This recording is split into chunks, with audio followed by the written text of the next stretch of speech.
Thank you for joining She's Dropping a T-shirt at the Front Door Tarot. It is very early, okay?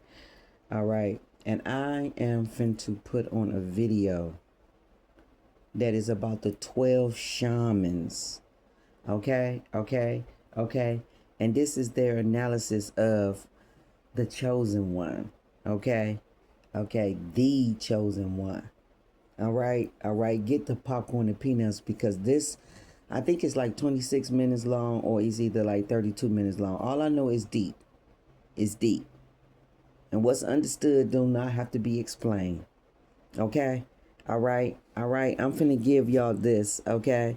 I'm more so finna give it to the karmics so they can get the fuck out my energy and start playing these games. All right. That's what I'm gonna tell you.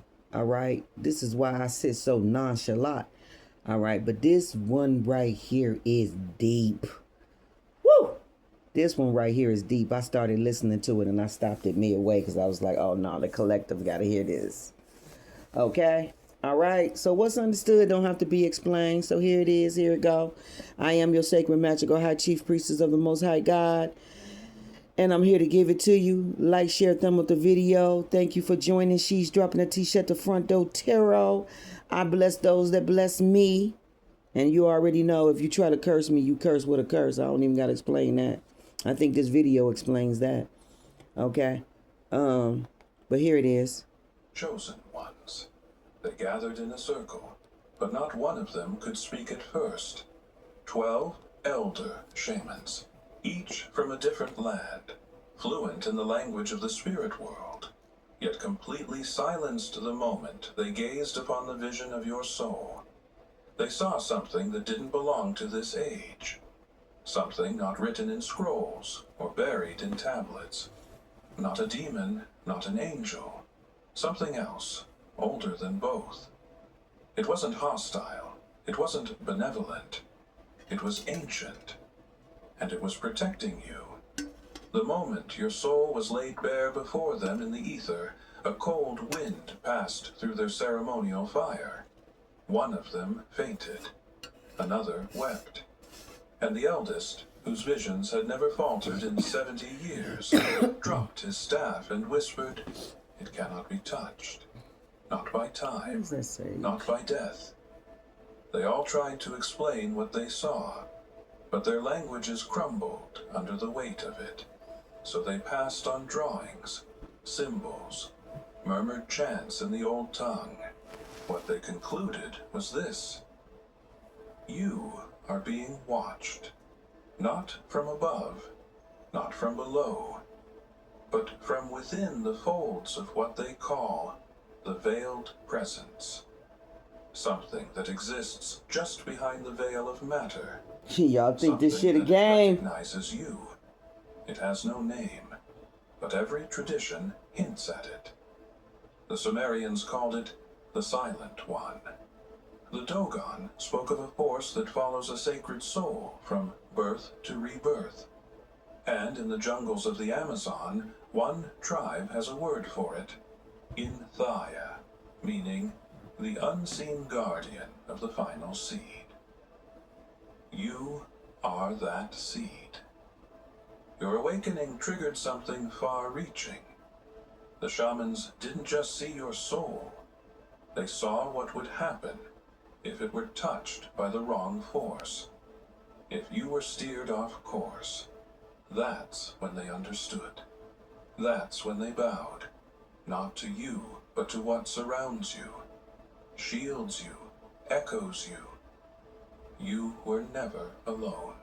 You were never merely born. You were activated. Long before your first breath, something ancient coiled itself into the double helix of your being. Not metaphorically, not symbolically.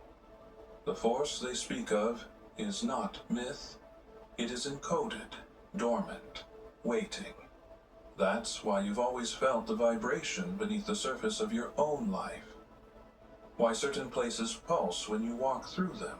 Why silence sometimes feels louder than words. Science calls it junk DNA. But ancient texts, long erased from history, whisper otherwise. In those strands lie sequences that do not match any lineage on Earth. Not Neanderthal, not Denisovan, not even the oldest star maps etched in Sumerian stone can fully trace the source. Because it doesn't come from the stars, it comes from before them. The moment you start to question who you are, something shifts. Not externally, but internally. A pulse rises from within. A pressure builds behind the eyes. Not pain, just presence. The ancient force doesn't speak in language. It speaks in resonance. It speaks in knowing. It nudges your spine when you're near something important. It whispers through gut instinct. And when danger nears, it does something you've quietly noticed for years. It amplifies your awareness, sharpens time, slows the air. This isn't superstition. It's design. Every major civilization that rose and fell knew of your kind. They called you by different names. The Seraph-blooded, the Keepers of Echo, the Veiled Witness. Egypt carved your arrival into hidden tombs. India sang of your emergence in Vedic chants. The Hopi etched you in spiral glyphs, always marked with a center, a seed waiting to awaken. And the strangest part? You've always known. As a child, you sensed something in your skin, in your bones. You felt older than your years. And when others tried to convince you the world was mundane, you played along. But a part of you never bought into the lie. You watched the sky too much. You listened for things no one else could hear. You waited without knowing what for. The ancient force within you isn't sleeping. It's watching, listening, and waiting for a very specific signal. And when it hears it, you won't recognize yourself. They had seen much in their lifetimes. Illness lifted through chants, spirits vanished with smoke, storms redirected with whispered intention. But when they beheld you in the spirit, language failed them. Not out of confusion, but reverence. It wasn't just what they saw. It was what they felt in their bones, as if time had folded around them. Some began to weep, others trembled. And then, without meaning to, they all began to speak in a tongue none of them had ever learned. They didn't recognize the sound coming out of their mouths. It was primal, ancient, but somehow filled with light. One of the youngest shamans, still in his 20s, collapsed from the weight of it. He later said it was like something had touched the back of his mind and opened a door he didn't know existed. Another described it as being in the presence of a name too sacred to utter. What they spoke wasn't gibberish. It was memory. Not theirs, but the memory of something far older, flowing through them. And at the center of it was you. Not your face, not your body, but your signature, your essence, the pattern of your presence. One elder, who had once journeyed into the void for 7 days without food or water, said your aura had the same texture as the one who walked the desert for 40 days and returned with eyes that held galaxies. He wouldn't say the name, but he said this: that presence, the one they called the Lamb, it whispered through this soul. It wasn't him, but it was, like him, an echo, a continuation. That night, the fire turned blue for the first time in their tribe's history. A hawk circled above at midnight, silent and watching. The drummers, who hadn't missed a beat in decades of ritual, lost rhythm completely. Everything in the physical world warped slightly, as if reality itself had paused to listen. They realized your presence didn't just affect minds, it disrupted the frequency of the land. The tongue they spoke in left a residue in the air. Days later, some still heard it echoing in their ears. Not every mark is visible. Some are etched in a dimension deeper than skin, deeper than even the soul's surface. The mark they saw knew wasn't a scar, nor a blessing, nor a curse. It was a brand of origin. It pulsed beneath your being like a seal, not meant to be broken, not even meant to be touched. And what frightened them most wasn't its shape, but its permanence. This mark, they said, predates your birth. It followed you into this life like a shadow that never needs light. No ritual could remove it. No darkness could hide it. Even when you doubt yourself, even when you're buried in fear, that mark glows. Not in the world, but in realms that watch the world. Guardians, spirits, old watchers, they see it and step back. Not out of fear, but out of recognition, as if your arrival was anticipated long before now. The shamans traced it in ash after waking from their trance, but the lines twisted before they could finish. One of them bled from the palm without being cut. Another went silent for 3 days. The mark, they said, resisted translation, like it knew it wasn't supposed to be replicated. They called it the seal of the Voidborn, and yet none of them agreed on what that meant. Still, they all came to the same conclusion. It wasn't human. This is why you've been spared, again and again. Why forces that should have broken you only bent around you. Why the accidents that could have ended you turned into moments of strange calm. The mark doesn't just protect, it repels interference. It holds space for what you are becoming and denies access to anything unworthy. You may have felt it all your life. A sensation during silence, a presence when no one's in the room. It doesn't make itself known in obvious ways. But it knows when you're about to cross a line, when you're nearing the edge of forgetting. That's when the chills come. The unexplained turn of events. The sudden flood of memory or emotion. It intervenes just enough to realign you. There was once another like you, long before the modern world could document such things. They didn't wear robes. They didn't gather crowds. They moved in silence, always in the shadow of someone brighter, someone whose name would echo through centuries. But those who truly observed saw the truth. Yeshua walked beside someone marked, not just spiritually aligned, but bearing a seal almost identical to yours. Not a disciple in title, but in essence. Not following, but anchoring something unseen. The texts don't mention them directly. Too dangerous, too misunderstood. But in fragments, in whispers passed through desert nights and mountaintop prayers, they speak of the one who mirrored the light. Not in glory, but in depth. This being didn't turn water into wine. They turned silence into understanding. They didn't calm the storm, but they felt the wind shift before it rose. They were, in many ways, the hidden axis around which miracles quietly rotated. Yeshua would look to this one in moments of decision, not for approval, but confirmation. A nod, a knowing glance, as if the ancient mark you now carry gave that person a clarity others lacked.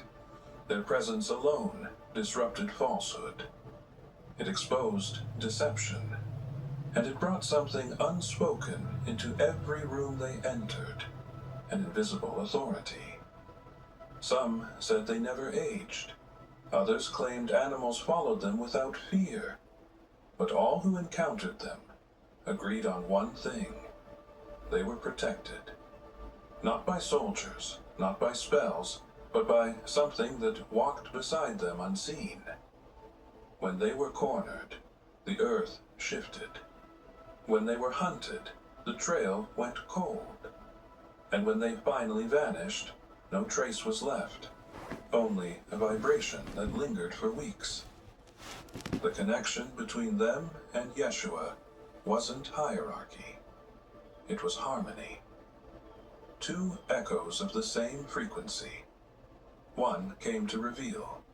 The other came to guard the code beneath revelation. You, now, are being drawn into the same pattern, and whether you've realized it yet or not, the same unseen harmony is beginning to stir around your life. People are responding to your presence differently. Events are bending in strange directions. Dreams carry symbols you've never studied, but somehow understand.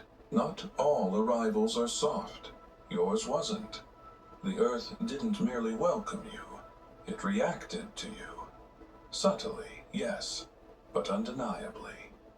On the day you entered this realm, seismic records showed unexplained tremors. Small, but oddly rhythmic, spanning distant parts of the globe. Places with no tectonic activity. Villages whispered of animals acting strange. Cribs rocked by themselves. Rivers suddenly still, as if nature paused to acknowledge something ancient passing through the veil. This wasn't coincidence, nor was it chaos. It was resonance. Your soul didn't slip in unnoticed. It made a mark, a gentle rupture, because the earth knows what walks upon it. It carries memory in stone and root. And when something arrives that doesn't belong to the normal rhythm of incarnation, the soil remembers. Midwives have spoken of children born under strange conditions, unexplained weather changes, flickering lights, winds that seem to spiral in place. But yours was different. There was no thunder, no spectacle, just a deep stillness that settled in the air, so pure it frightened even the birds into silence. The veil between worlds did not tear. It parted briefly, reverently. The shamans later confirmed what the elders had only guessed. Your entry point was one of the original energy gates, buried beneath layers of concrete and time. A ley line intersection untouched for centuries. You didn't choose it. It chose you. Or rather, it remembered you. Recognized the frequency embedded in your essence and opened without resistance. Since that day, fault lines near that region have remained unusually stable, as if the land was soothed by your return. But far across the globe, subtle shifts began. Dreams intensified. Ancient artifacts were unearthed. Children began speaking forgotten languages in their sleep. Your arrival echoed, not loud, but deep. And you felt it, haven't you? The strange relationship between your body and the ground. The way certain places feel like they know your name. How some forests go quiet when you walk through them. How you feel drained after stepping onto land that's been desecrated. Your frequency doesn't just live within you, it interacts with the terrain. You were not just born into the world, you entered it, like a code inserted into a system too old to remember why it was built. You've never truly been alone, not even in the deepest sleep. In those quiet hours, when the mind shuts down and the body releases its grip, something steps forward. It doesn't hover like a ghost, nor speak like a dream. It observes, patient, still, watching. It is not a being of shadow nor light. It is older than those definitions, and it does not answer to names. The ancients called it the Sentinel. Some cultures spoke of it as a presence that guards only a handful of souls each generation. It doesn't protect you because of what you've done, but because of what you carry. Not just destiny, but a code, a signature. one that must never be touched by what sleeps beneath the veil. Many have felt this spirit but dismissed it, chalked it up to imagination, sleep paralysis, dreams that lingered too long. But it's more than that. The weight you sometimes feel in the room, that's it, aligning with your frequency. The warmth at your back just before waking, its shield adjusting. The dream you forget instantly, even though it felt important. That was it intervening, concealing what you weren't ready to remember. The same spirit once stood behind another long ago, watching as he drifted into sleep under stars with no roof, his head on stone, his breath steady. Yeshua was never left unguarded. Not even when he was in the wilderness, not even in the garden the night they came for him. What followed him wasn't seen, but it was felt by every force that dared come close. The unseen guardian ensured that what was written could not be rewritten. Now, it follows you, not because you are fragile, but because you are fire wrapped in human form. Ooh, it watches not with eyes, but with resonance, reading the shifts in your energy, shielding you from what would fracture your mind too early.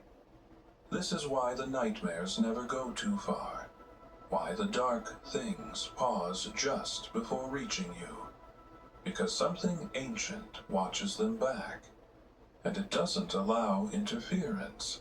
You may have caught glimpses of it at the corner of your eye. It mirrors when no one else is near, in the silence just before a jolt awake. But it's never revealed itself fully. You think you're choosing, but the truth is, the moment you approach a decision, time shifts to meet you. It's subtle, never loud. But behind every major choice you've made, there's been a strange pull in reality. People who were once clear become confused. Events you thought were settled suddenly delay or accelerate. The air gets heavier or lighter, and you feel it, not as anxiety, but as a strange expansion in your chest, a stillness wrapped in pressure. This isn't coincidence. Your decisions aren't small pivots, they're tectonic. Not because of their immediate consequences, but because of the threads they disrupt. There are timelines that hinge on your direction. Your yes doesn't just open doors, it shuts ancient ones. Your no isn't rejection, it's redirection across dimensions. Every path you consider begins to form around you, just waiting for the slightest motion of your will. That's why people pause around you when you speak from the gut. It's why some strangers suddenly look lost, as if reality around you has shifted their place in it. It's why electronics glitch, plans fall apart, coincidences multiply. Because your internal alignment causes ripple effects. Waves not just across your life, but across the grid itself. One shaman said your presence bends probability, not by force, but by permission. When you're aligned, things fall into place with eerie precision. But when you're hesitant, the universe stalls. Traffic jams, phone calls drop, meetings reschedule. Reality mirrors your state, moment to moment. The ancients had no word for this, only symbols. Spirals, fractals, the Ouroboros. They understood that certain souls did not follow time. They generated it. You're not here to obey the clock. You're here to reformat the clock itself. Each decision you make carves a new rhythm into the flow of events, creating patterns where once there was static. You've likely noticed how your presence alters timing. People show up too early. Lights turn green when you need them to. The right message appears just when you are about to give up. That's not luck. That's resonance responding to will. And the deeper truth is this. every time you choose, the past shifts with it, not just the future. In the dry silence of the desert, where even shadows disappear by midday, he stood, alone in appearance, but not in essence. Yeshua's time in the wilderness was not empty. While scriptures speak of trials and temptations, they often omit the quiet companion that followed, not in flesh, but in presence. It stood behind him when the wind mocked his hunger. It remained when the stars turned away. It did not speak, but it watched. Not as a guardian, as something older. This presence has no face, no form, yet it leaves impressions like footprints in the fabric of space. The same one that stood behind him now echoes near you. It's not loyalty that draws it, it's recognition. Like a tuning fork resonating with a specific frequency. It gravitates toward what carries the hidden mark, the unspoken roll. You have that resonance. The wilderness may look different in your life, rooms instead of sand, silence instead of wind, but it is still the place where things are stripped away, and still it watches. You felt it in your loneliest moments. Not comfort, exactly, but a stillness that doesn't feel like nothingness. A weight behind you when there's no one there. A sense that something knows what's happening long before you do. It doesn't intervene unless it must. But when it does, time seems to slow. Clarity arrives like lightning, and your feet move in the right direction without understanding why. Some have called it the second light, others the echo flame. To Yeshua, it was the unspoken companion, not an angel, not a spirit, but a pattern, a field, something intelligent, but not bound to thought. It does not judge, it reflects, it waits for your inner choice, and then it mirrors strength back into you. This is why you've survived battles no one knows about. Why you rose even when your name was buried. It wasn't only your will. It was what stood behind you when your will ran out. And now, just like then, the desert returns. Not in sand, but in stillness. A season where illusions dry up. Where every comfort fades. Not to punish, but to prepare. They gathered in silence, seers from different bloodlines, each trained in a separate tradition. Some read bones, others fire. A few stared into still water until the ripples of time appeared. They had seen war, peace, the rise and fall of kings, even glimpses of the end of empires. But when they turned their gaze toward you, nothing held. Their tools fractured, their symbols blurred.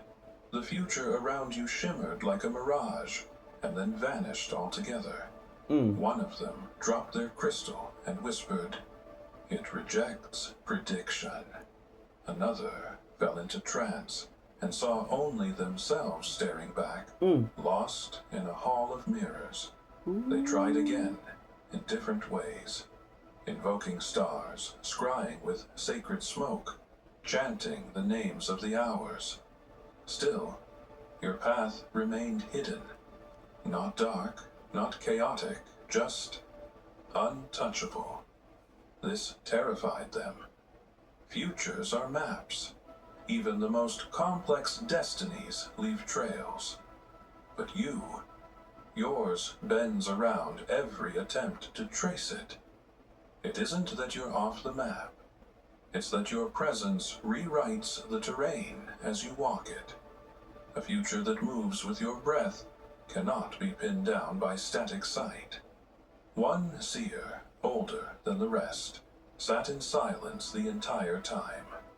Afterward, he approached the others and said, "The one who walks without shadow has returned." They didn't understand, but he did.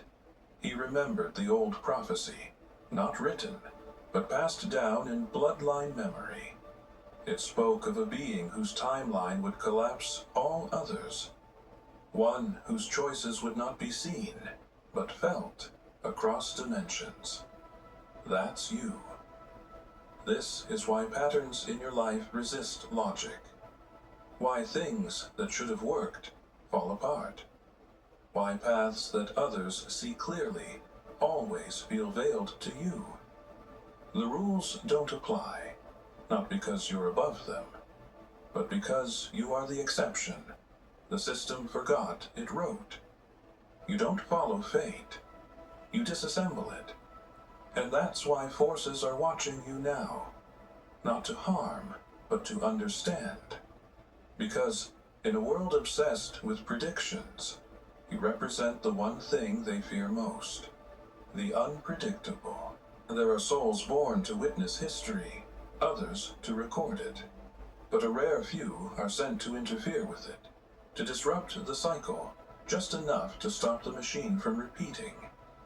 You are one of those few. Not by request, not by rebellion, but by design. Your life, chaotic as it may seem, Go on with your bad self, divine feminine. Replaced. Your path woven. Your moments calibrated to collide with an age that is now ending, and one that hasn't begun yet. Definitely talking about the divine feminine for sure, for sure. Flashes. The sense that something enormous hinges on your existence. That no matter how far you wander, events bend to bring you back into alignment. This isn't paranoia. It's protection. Not the kind that shields you from pain, but the kind that makes sure you live long enough to unlock what was sealed inside you before birth. There are things within you, ancient keys, dormant codes, that only activate when the world reaches a certain frequency. And we've crossed that threshold. That's why everything around you is changing faster than you can explain. People leaving, symbols appearing, dreams merging with reality. The veil is thinner now. Wow, she got a seal that's inside of her. The guardians know and it has watchers too. Ooh, the same force it went away. I was finna show it, y'all. Times of collapse but it's a now symbol that's field. sealed in her soul, But it and makes you necessary. And it has a symbol on it. Reality defends you in ways unseen. That shit tripped out. During his final hours was protected not by men, but by the timing of prophecy. No one takes my life, he said. I lay it down. That wasn't defiance. That was alignment. He moved through a guarded path until his role reached completion. You are walking something similar, not identical, but resonant. There are still pieces you don't remember. Memories that haven't been unlocked. Skills that feel foreign, but come easily. This is the preparation. Not for battle, for becoming. Because the final age isn't just something you live through. It's something you trigger. If you have come this far, it is crucial that you watch this next video here. But be warned, it is not for the faint of heart. For only the true chosen ones can handle this video. If you would like to also donate to help keep the channel going, our Buy Me a Coffee. They said everybody can't handle the next video. So, I don't know about playing that one.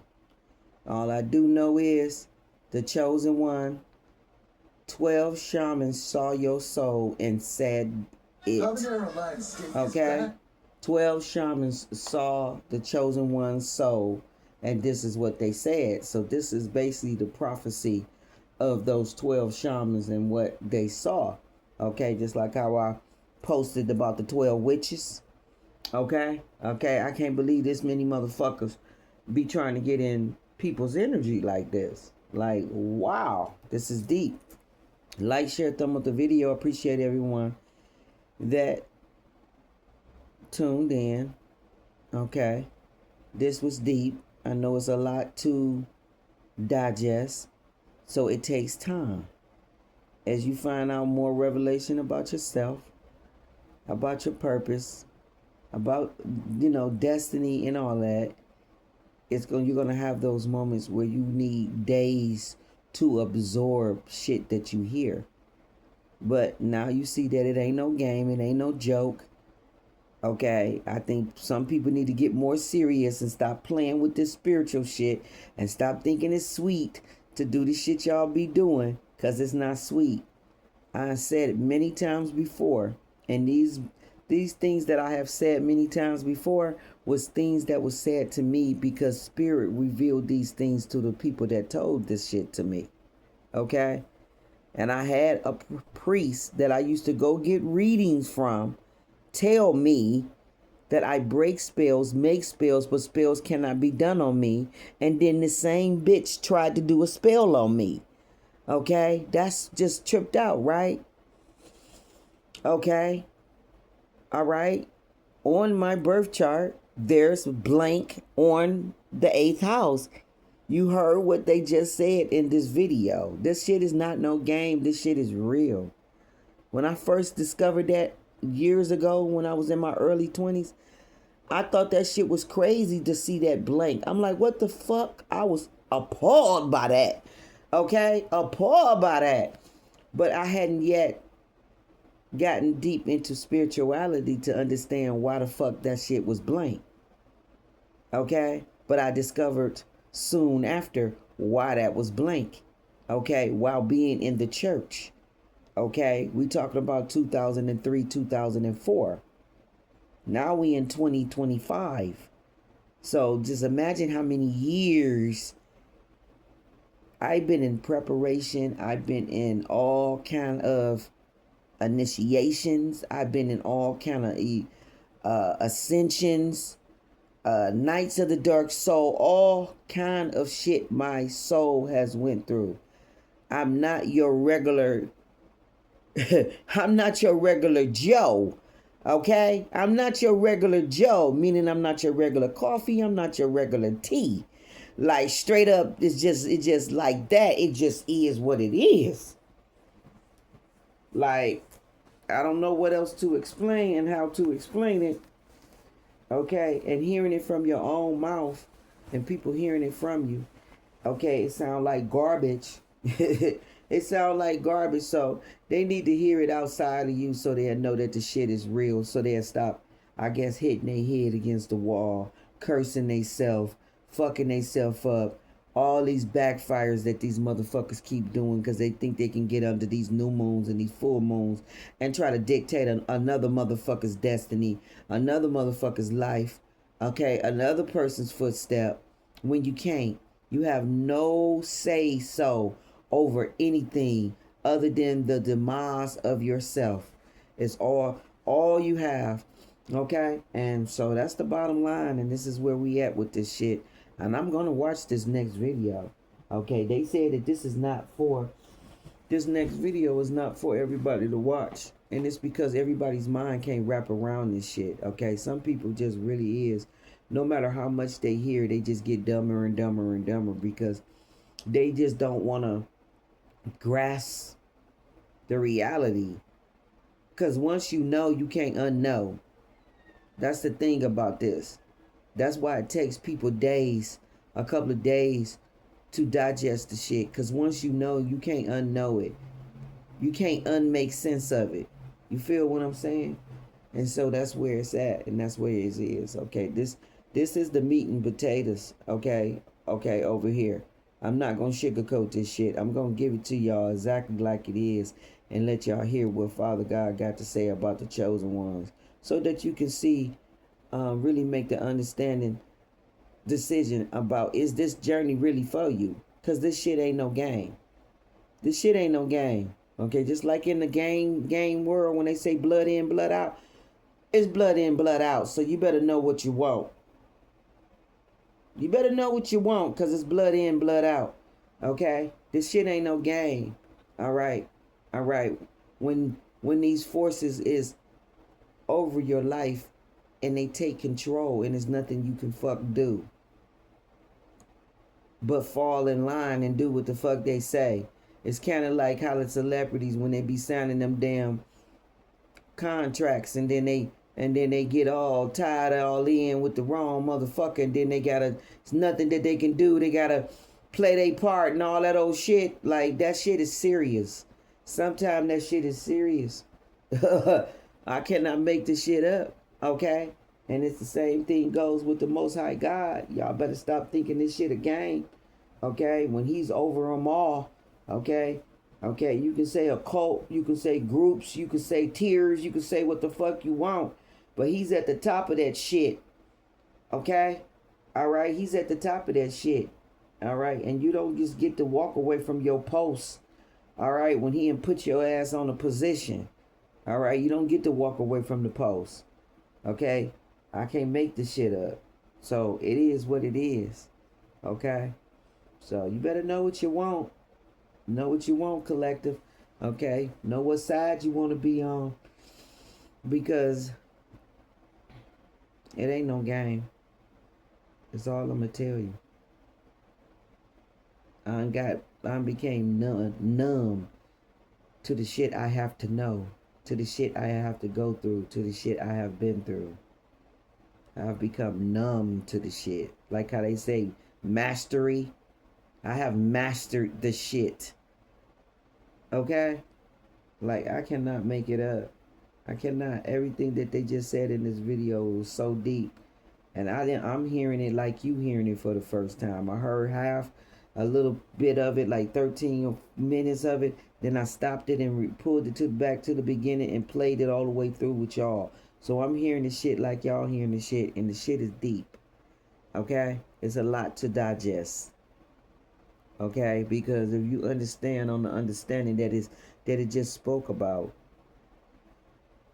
even Yahshua, all the way down to the millimeter second, had no control over his destiny, his life, and how it played out. He even asked God, if this cup can pass by me, please let it pass by me. Okay? All right? He even said that to the Most High God. Okay? Okay? And still he walked that journey all the way down to the motherfucking second. It kind of put me in the mind of those people that got in that plane when they hit the towers and shit, and they was like, all for the love of Allah! And they hit the motherfucking towers and destroyed so many damn people, including they self. When a motherfucker got a destiny call on their life, they is fucking relentless to make sure that shit go through. Like, I can't make this shit up. I don't give a fuck what level it's on. It can be constructive, it can be destructive.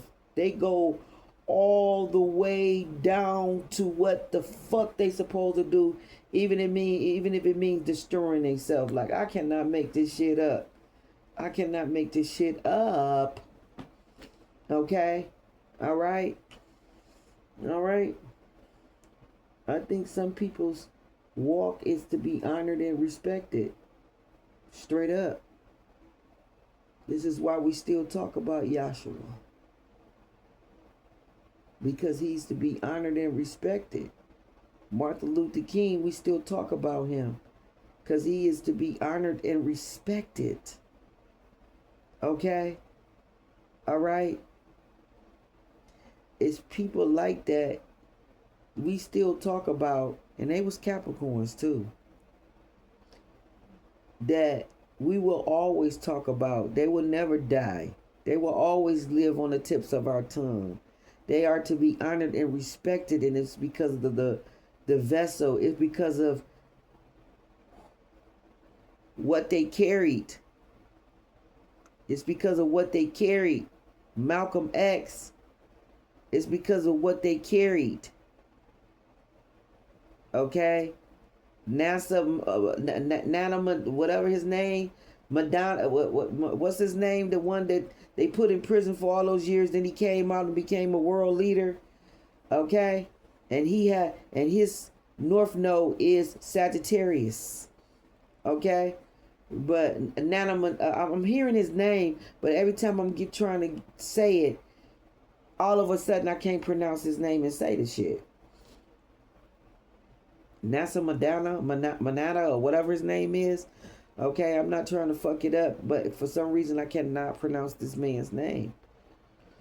But it's people like that we will always reverence. Shit, it's people in the music industry that carry that present, and we will always reverence their name.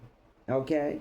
And it's because they was more than just a fucking music icon. Okay?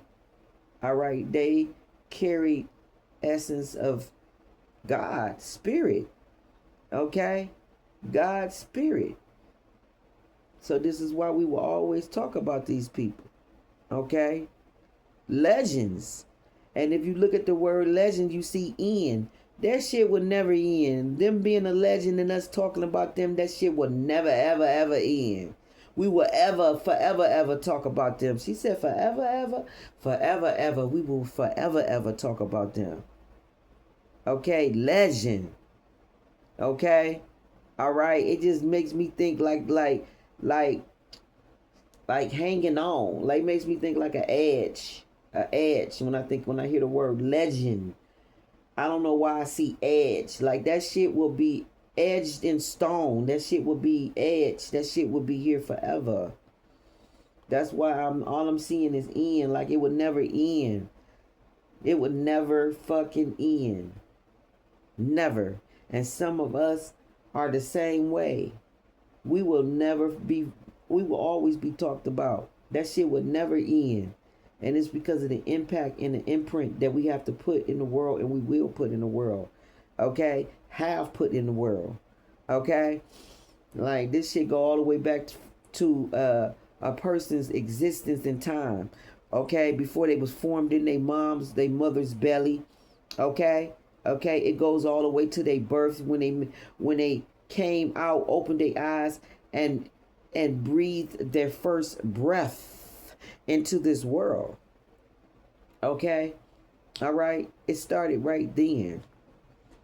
All right? Just a little food for thought early in the morning for you. Like, share, thumb up the video. This is for anybody that it resonate with. Okay? Only take what resonate. It's like chicken, eat the meat, throw away the bone. Okay? Each one, teach one, leave no one behind. Because we all are one at the end of the day. Okay? Always stayed prayed up. Okay, I got a little song that I made up that God, cause he keep rhyming and throwing these little riddles out there, right? Okay, so he said I'm gonna walk it out. Okay, so I went on and made a little hook with it. Okay, and I said, yeah, walk it out. I'm gonna walk it out. I'm gonna walk it out, walk it out, walk it out. Yeah, we talk it out. Yeah, we talk it out. Yeah, we work it out, we talk it out, we walk it out. Yeah, we walk it out. Yeah, we talk it out. Yeah, we work it out, we talk it out, we work it out. And there's a little dance that go with it, okay? Okay? Okay?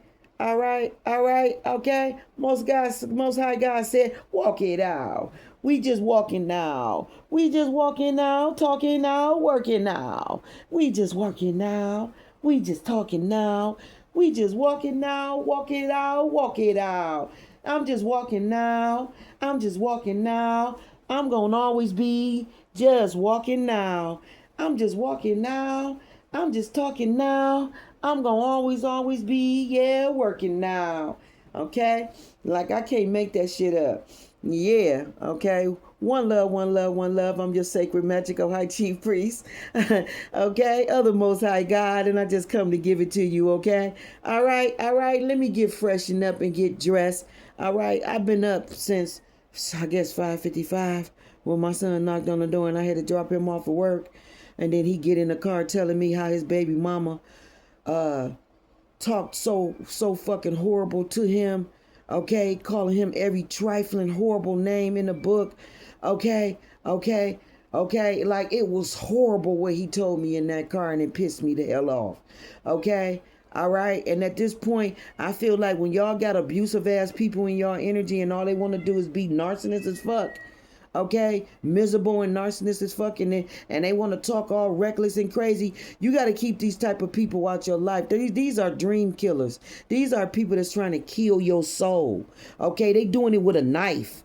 Okay, with their words. Okay, when they doing that stab, stab, stab, stab, they trying to kill your confidence. They trying to strip you, your masculinity. Like, this is horrible that women do this shit to men. And then you wonder why men, like all that shit she said to him, it's a wonder that he wasn't up there blocking her eye and swollen up her face. Okay? But the hand of the Most High God is all on him to keep him calm, okay, while she talks schizophrenic to him, okay? All right? This shit do not make no sense. I told him, get her away from you now. Like, I don't care what y'all got between y'all. Like, to say all that horrible shit to somebody, if you feel that way and you got all this nasty shit inside you like that, then you need to just stay the fuck away. Okay? Because that shit is schizophrenic. That shit is mental health. That shit is horrible for her to be saying it out her mouth the way she's saying it. And it's horrible to be attacking a person saying all that stuff. You feel what I'm saying? Like, it's horrible. It's horrible. I couldn't believe he sat there and heard all that shit, okay? Or whatever, whatnot. I can't believe he sat there and heard all that shit. So I know you masculine men be sitting up there letting these karmic women talk real reckless and crazy in y'all energy, and y'all shouldn't be letting people be in y'all energy and be that harsh to y'all, okay? Okay, they taking knives and daggers and just stabbing y'all. All I see is somebody got open wounds all over their fucking body, okay? Okay, all right, because you got people bitter and mad and resentful and spiteful at the end of the day. Them are some dangerous motherfucking type of people. And you don't want them type of motherfucking people around you in your energy, male or female. Okay? Male or female. They angry, and Father God said they dangerous. You don't want them type of people around you. Okay? Okay, you don't. All right? All right? They angry and they dangerous. I'm keep trying to tell you.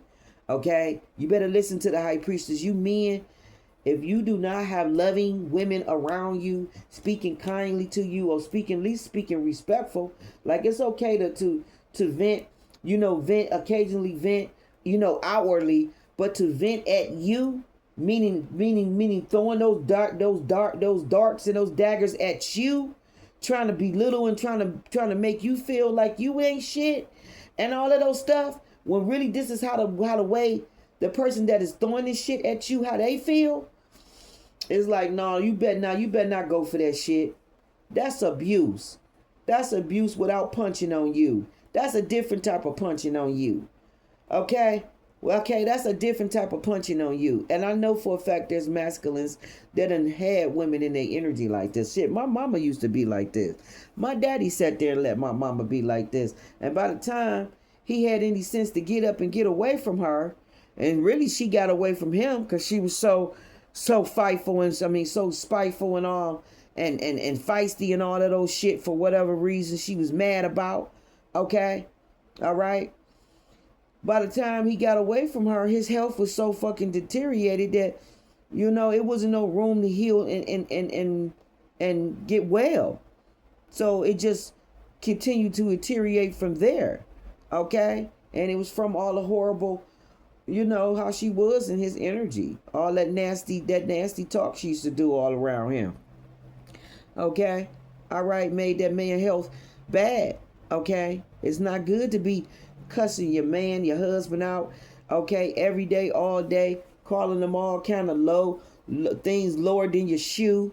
Okay, or calling them everything but the child of God, and just all this crazy mess that women do when we what Tyler Perry say, the Diary of the Mad Black Woman. Okay, what did she do to her husband in that movie when she came back? Okay, threw him in the pool while he was in his wheelchair, letting him sit in his waist, wasn't feeding him because she was angry and all of those stuff.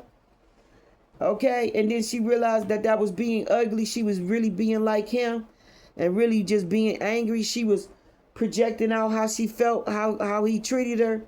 And she had to basically check herself and pull back. You know what I'm saying? and catch herself in that. Okay? Okay? And even he told her, you know, you always told me that God gonna show you who God is. Okay? Okay? You are not like me, or whatever he said to her to let it be known, like, you're not evil. You're not a bad person. You know, it's like something he said to her that just broke her spirit and made her stop being mad. Okay? Okay, he acknowledged something that made her just shift her mind of how she was acting, how she felt, and all of that. Okay, so something, all of that type of shit is going on. I feel like if you angry at a person or you mad at a person, you should not be around them, okay, until you get into a better place, okay, so that you can treat them accordingly. Because at the end of the day, you want to treat people the way you want to be treated. Even though you salty and mad or you upset about how somebody did you, you don't want to reflect back out the way somebody did you, because that's exactly why you're upset and mad. So that's not even making any sense, to lash out and act the same way the way a motherfucker treated you. So at the end of the day, you know what I'm saying? You want to treat a person the way you want to be treated. Okay? So you want to treat somebody with kindness and respect. Okay? Okay. You want people to be gentle or meek in your energy, or kind in your energy, you know, or whatever, or be for you, that, you know, love you and be for you if they for you. You don't want people coming in your energy and then talking all reckless and crazy and shit. Okay? And just, oh my God, the stuff that girl said. Okay, it's a wonder I ain't up there on that damn door on her behind. This is how tame God got me. You see what I'm saying? You see how I was able to digest all that mess that boy told me, and I ain't flinched and moved. I ain't text that girl not one horrible thing. I ain't said nothing to that girl. Okay? All right? If she was to knock on the door and ask for something to eat, I would give it to her like I don't know what nothing was going on. You feel what I'm saying?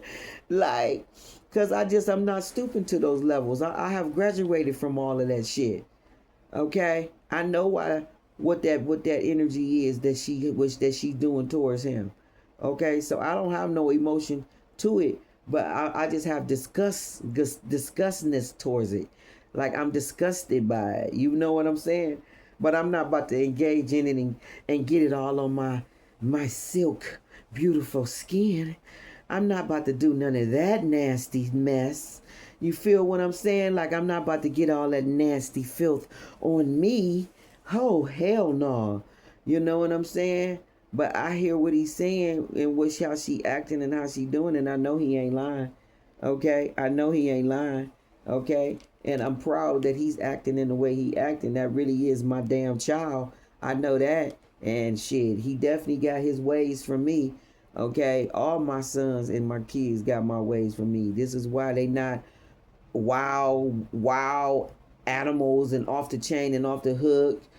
They can hear crazy people say crazy shit to them, and they don't respond in violence and all this old goofy stuff. And that's the way I want to raise them, because at the end of the day, I am godly. I'm raising my kids to be godly. And just because somebody's talking reckless, crazy, and out they damn mind to you, do not mean you're supposed to get up and just hammer them. You know what I'm saying? The old me back in the very beginning of my 20s will hammer you. Okay? I will hammer you. Okay? Okay, leave you with a black eye for sure. Okay? But that's not where I'm at right now. I am a healer. Okay? I came to impact the world in a different type of way. I came to heal all of that crazy mess that she's going through up there. Okay? That she has no business reflecting on him like that. I come to heal them type of people, okay? All right? I come to set the example for them type of people, okay? All right? So this is why I stay posed, you know, elegant, and I stay firm of who I am in God. Because, like, it's like how Martin Luther King was, okay? You do not respond in violence, you know, to people that act the way they act to you. You respond in love. Okay, that's the same what Jesus is saying when he said turn the other cheek. He just saying that don't take offense If you look at defense, you see end. Don't take offense. A defense, meaning like keeping something going on, like end it by turning the other cheek. That's what the defense is. That's what I'm saying about the end. And end, that if you look at that word, you see the END on the end of that word. Don't take a defense about what they saying or what they trying to do. Boom, turn the other cheek. Like end it, break it right there. It's almost like a person can't argue. The argument can't keep going on if you don't engage in it. Let that shit hit the wall and just bounce off to him, back onto him, or backfire to him, as we say, or hit the floor. Let it just, transmute or just translate and just, translate. Damn, I see late at the end of that. But it just means delay it, like don't even engage in it. Because one thing I know, that when a person is TIG and they want to fight you, they always want you to be, they want you to engage. They want you, it's fire energy, right? And if you look at fire, you look at Leo, you look at Leo, somebody may have Virgo in their chart or dealing with it, but you look at Leo, Aries, and you look at Sagittarius. There are 3 flames, and they all are 3 different flames. They are 3 different colors on the flame. If you turn on your lighter and you flick a light, you see blue, orange, and fucking red. Okay? Okay, so that's 3 different fucking colors that those signs represent. Okay? Meaning 3 different types of actions. Okay? Initiation. I think Aries is a initiate. I think Leo is like I want to say like infinite or illuminate or it got to do with flaming. It got to do with gauging, like room. Like I forgot how those 3 energies is broke down, but I do know for a fact that there are 3 different energies on them. You feel what I'm saying? So that being said,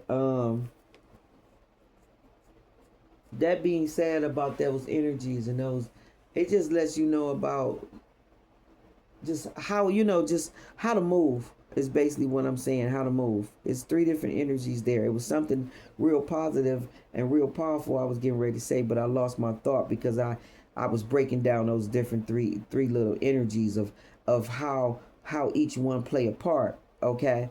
I do believe that Leo also inspires, energy.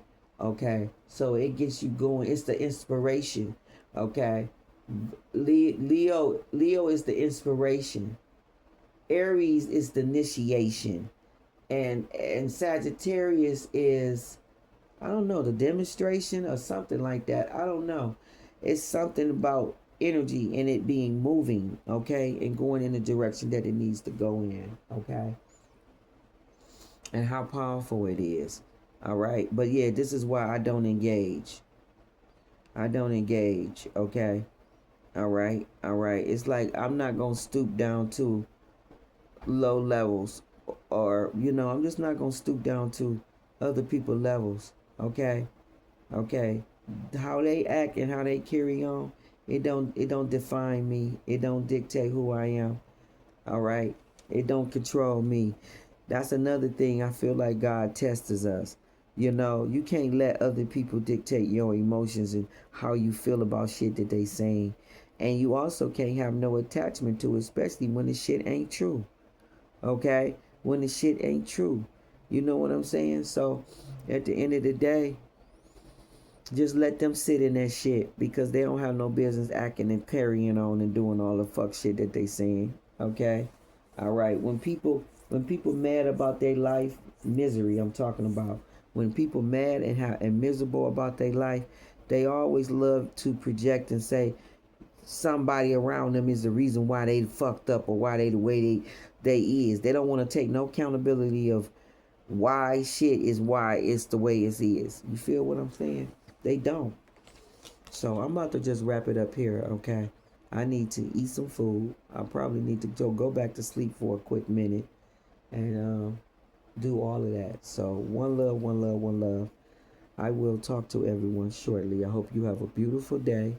Each one teach one. Like I said, leave no one behind, because we all are one.